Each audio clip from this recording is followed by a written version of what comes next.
Hello दोस्तों, एक बार फिर से स्वागत है आप सभी का हमारे चैनल दीप सुपरविजन में।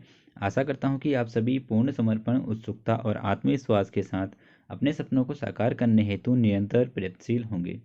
दोस्तों, यहाँ पे SCERT ने द्विवर्षीय डीएलएड जो प्रोग्राम है उससे रिलेटेड एक नया नोटिफिकेशन जारी किया है।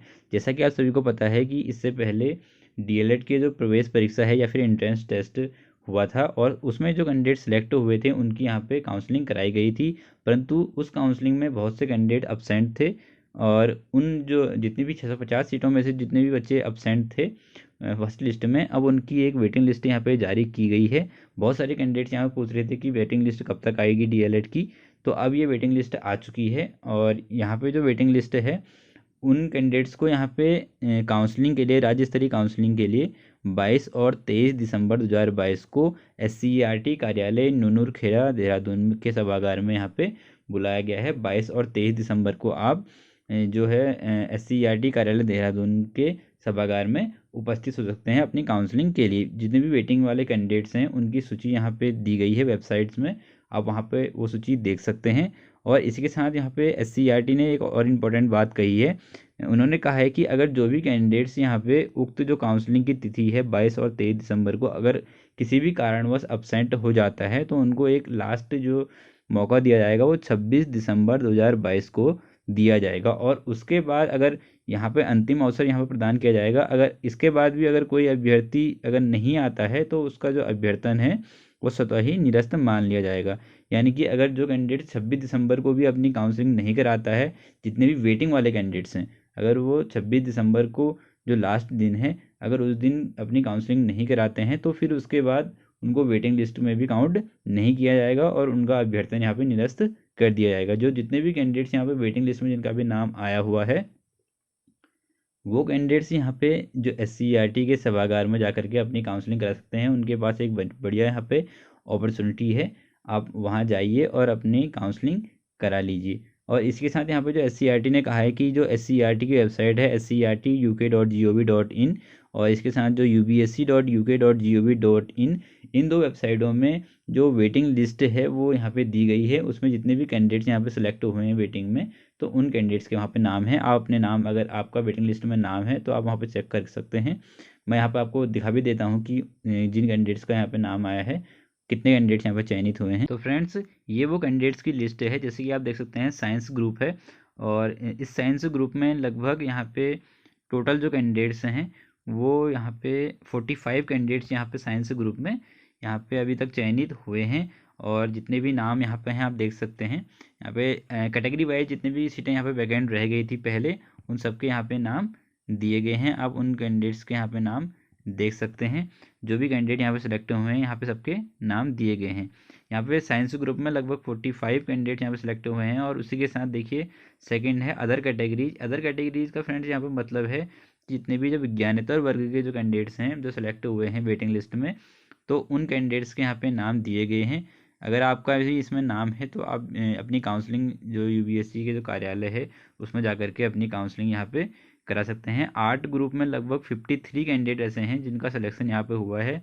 और ये सिलेक्शन आपकी कैटेगरी वाइज होता है। जिस कैटेगरी में जितने बच्चे अब्सेंट हो जाते हैं या फिर काउंसलिंग नहीं कराते हैं फर्स्ट काउंसलिंग, तो उसके बाद उसी कैटेगरी में जितनी वैकेंसी खाली होती है तो उनकी वेटिंग लिस्ट यहाँ पे निकलती है। तो आपको यहाँ पे ध्यान रखना है।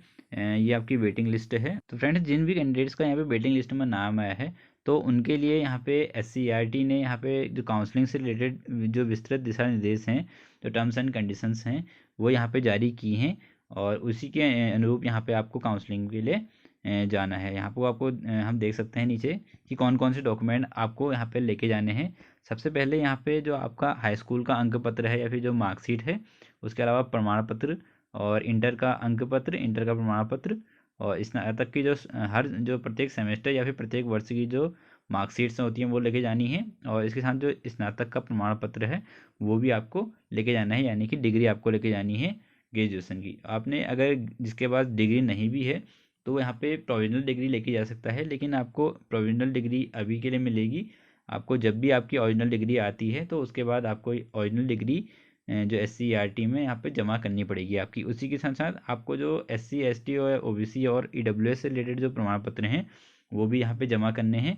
और यहाँ पे जो EWS कैटेगरी के जो प्रमाण पत्र हैं वो भी यहाँ पे जमा करने हैं। यहाँ पे दिया गया है कि 6 अप्रैल 2021 से 6 अप्रैल 2022 के मध्य आपका जो प्रमाण पत्र बना होना चाहिए। लेकिन यहाँ पे एक संशोधन कर दिया था बाद में SCERT ने कि लास्ट डेट, जब भी आपका जो फॉर्म भरने की लास्ट डेट तक जितने भी सर्टिफिकेट बने थे तो वो सर्टिफिकेट यहाँ पे मान लिए थे। तो आपको घबराने की ज़रूरत नहीं है। अगर आपका पहले बना है तो आपको सर्टिफिकेट, अगर जो फॉर्म भरने की लास्ट डेट थी DLED की, तो अगर उस दिन तक आपका अगर सर्टिफिकेट बना हुआ है तो भी वो मान्य यहाँ पे होगा।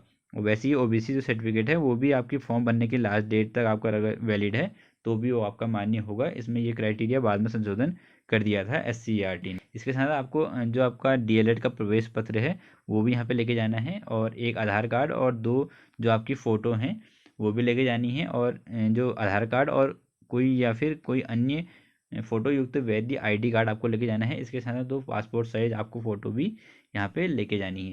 यहाँ पर फ्रेंड्स जो आपको स्थायी निवास प्रमाण पत्र लेके जाना है, और इसके साथ जो नियोक्ता एवं अभिभावक का जो कार्यरत प्रमाण पत्र है ये उन कैंडिडेट्स के लिए होगा जिन कैंडिडेट्स के जो माता पिता जो हैं या तो फिर अर्ध सरकारी या पैरामिलिट्री फोर्सेज में होते हैं, और जो अदर स्टेट में कार्य कर रहे होते हैं तो उनको ये सर्टिफिकेट यहाँ पे देना पड़ता है। नॉर्मल जो कैंडिडेट्स हैं उत्तराखंड के उनको ये सर्टिफिकेट यहाँ पे नियोक्ता द्वारा जारी जो सर्टिफिकेट है वो यहाँ पे आपको नहीं देना है। केवल जो अर्धसैनिक बल या फिर पैरामिलिट्री में जो जिनके माता पिता हैं उन कैंडिडेट्स को ये सर्टिफिकेट यहाँ पे देना होता है। तो फ्रेंड्स ये तो रही आपके जितने भी डॉक्यूमेंट हैं और जितने भी प्रमाण पत्र हैं उनकी बात।